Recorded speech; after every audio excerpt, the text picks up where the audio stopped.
Welcome back. New Year's Eve is coming up tomorrow, which is kind of hard to believe, but there are so many fun events around the area, including a big one happening at Aura in Portland. Joining us now to talk about New Year's Eve at Aura 2025 is General Manager Marc Curdo. Hey, Happy New Year. Happy New Year. Yeah, and first of all, for the people that don't know about Aura, tell us where it's located, what the capacity is, and what kind of a venue. So it's actually in an area that's always had live music, live entertainment, arts, culture, food. It's been there for well over 100 years. The current configuration of Aura is actually started in '97 as Asylum, and three sisters opened it up and it made its run. And then about 8 or so years ago, they said, we want to do more with this place. So they did a massive demolition, expansion, and it went from about a 500 capacity venue to about 1,000 with a balcony, with seats, so we could do next level of artists, Hall of Famers, things like that, but also open it up as a venue that businesses could use for fundraisers, for galas, for speaking engagements and things like that. And we've done a lot in there. We've even had MMA fighting in there. Wow, really? On stage with an official ring. Wow. So it's been a venue that can be used for so many different things. Wow. So now let's talk about what people will see and hear when they go to this event, which starts at 9 p.m. What can people expect? So actually, doors at 8 for tomorrow, and it was maybe a year or two into the opening of Aura when it transferred over from Asylum, and New Year's Eve was coming up, and there was just the talk of what bands to look at, and New Year's Eve doesn't have to be that difficult. And just suggested, like, why don't we open up the room as like a dance party? Just, it's a great room for almost like just like as a dance club, you get different shows around town with performers and bands, but let's just let people dance, have some drinks, meet some friends, have some laughs, spill some drinks, and keep it simple. New Year's Eve doesn't have to be that complicated. People just want to have some fun and some laughs. So we ended up just starting to do it with a DJ and just have the light show going on in the place, and just people just dancing, and we try to make it affordable so people can kind of, maybe they bounce around town and they want to do something else, they can still come to our place and do it for for little money. Yeah. So speaking of affordable, how much are tickets, and what's included with it? Yep. So tickets tomorrow at the door will be $15. So we just walk in and you're good to go. It's 21 plus, of course.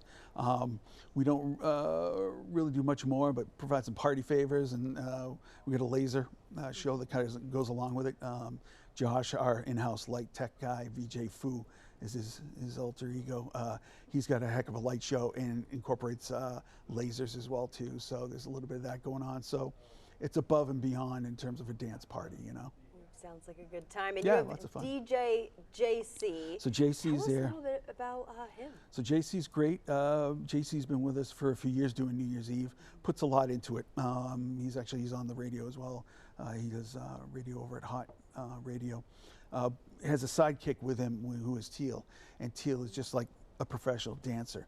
If you remember back to like In Living Color, like the Fly Girls, she's got that kind of old school hip hop kind of dance going on, and she's right on stage next to his DJ booth the entire night. And I'm gonna tell you what, when people stop dancing, she does it. She's dancing the entire night until it closes. A lot of energy and just motivating people to kind of get. Yeah, sounds like a deal of the century, $15. Hey, now you guys about a lot more than, of course, the New Year's Eve party. You got some great concerts coming up for 2025.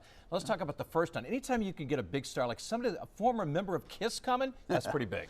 It's great, and that was kind of accidental. He was playing somewhere else in New England, and just suggested, let's get Ace Frehley up here. It's KISS. And since KISS has kind of wrapped things up, he's switched over to do more of that material. So now his set's about 80% KISS material, which people want.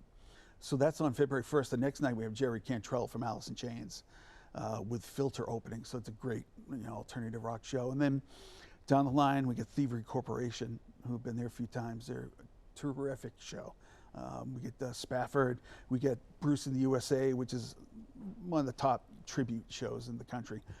And we have a former he's the guy that just, I almost had it. It's Pete Best. So he was the original drummer for the Beatles. So when they went over to Germany, he was with the guys and played with them there. 4 or 5 sets a night, and then eventually he was replaced by Ringo Starr. But Pete Best is going to come and perform and just play a lot of old rock and roll stuff as well. So that'll be fun. Yeah. So it's a good kickoff to the year, first few months. Sounds like you guys have a lot of big guests coming. What are some of the bigger events too that you've had? Who else have we seen here? So B-52s is great because they're not really touring anymore. They're just doing, I think, stays in Las Vegas. Chris Isaac, Buddy Guy, we've had Breaking Benjamin, we've had Ja Rule, a lot of major good shows. And the tribute shows are a big part of it too. People really enjoy the tribute shows. Break the Bank coming out, you hearing these songs that you love and you've known for years, and people just have a good time. So. And it's funny, sometimes you go see the tribute bands, you're like going, man, those guys sound better than the original bands, right? Because the other ones are a little older, right? You said it. you said it, not me. You said it, not me. But yeah, people get to come out and just have a good time and not break the bank and just have some fun. And says a lot about those artists too that they're coming to see, that they're not going to be around anymore if they're already gone. So it's their way to still kind of see and hear and celebrate that music. And how about a website and location? Yeah, it's auramaine.com and on all sites and all media at Aura Maine. And we're at 121 Center Street, right in downtown Portland, across from the Civic Center. And we're open every day starting at 11:30. So we have our sports grill right there too. So our restaurant's open every day. Sounds like a good time. I know some of the people in the newsroom are actually going to be heading your way tomorrow. I've heard a few people. Fun. Oh, there you go. Some Rocking chatter good time. that Huh? Tell them to ask for me. Yeah. I might be down in the basement in my office hiding away from the chaos, but no, it gets going good. And doors at 8, and we have a few hundred people there in the first hour, so it gets going right away. Just $15, so the deal of the century. Not Mark, thanks for bad. coming on. Appreciate it. Thanks for so having me, much. guys. You Happy got New it. Year. Looking forward to the big lineup coming You bet. too. Yes.